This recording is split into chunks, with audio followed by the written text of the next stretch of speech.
Greetings from Edinburgh 500 Open Bible Church. I am Nicketa Browne and welcome to our midweek meditation.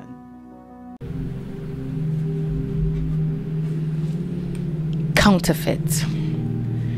Someone gives you $100 bills.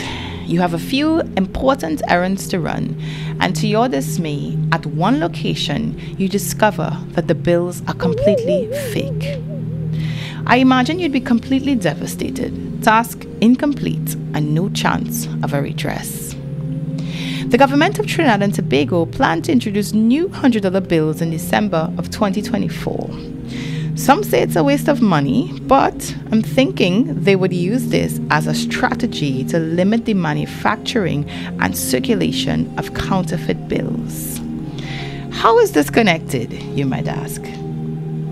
We must continually work towards employing methods to reveal counterfeit scenarios in our lives and our walk with God. In this way, we will not be led astray and we will not miss the mark. As a verb, the word counterfeit means to imitate fraudulently. As an adjective, it is defined as something made in the exact imitation of something valuable with the intention to deceive or defraud. When we come to Christ, it is imperative that we have discernment to such a level that we can determine a fake or falsehood from a great distance away.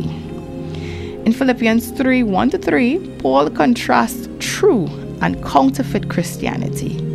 Paul is teaching that to be true Christians, we must put off all confidence in human merit and trust in Christ alone for salvation. Counterfeit Christianity glories in the flesh, which means human worth or merit. One of the enemy's most effective weapons in deceiving us is in the use of counterfeits. He uses clever and enticing imitations. Another Jesus, a different spirit, and the like. A counterfeit may look genuine and may even have some truth mixed in, but overall, it is entirely false. You see, deception leads us astray, and we can eventually miss the mark. For man, this mark is God. It is possible to live life in such a way that society calls us good and upright and moral and still miss God. The thing is, deception separates us from the truth.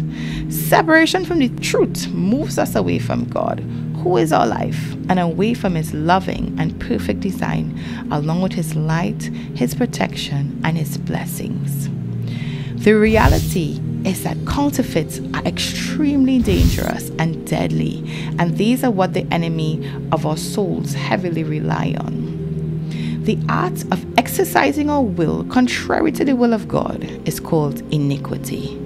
What happens when someone exercises their will against the will of God?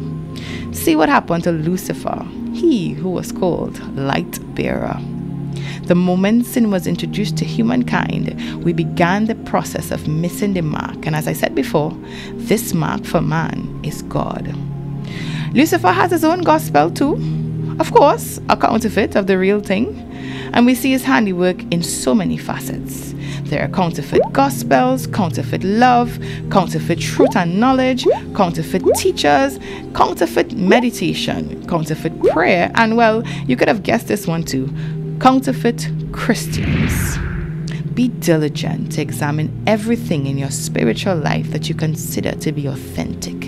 Be sure that it lines up with the principles of God. Any other principle that is not of God is connected to a principality. 1 Peter 5 verse 8 says, "Be sober, be vigilant, because your adversary the devil, as a roaring lion, walketh about, seeking whom he may devour." Wake up, pay attention, be alert.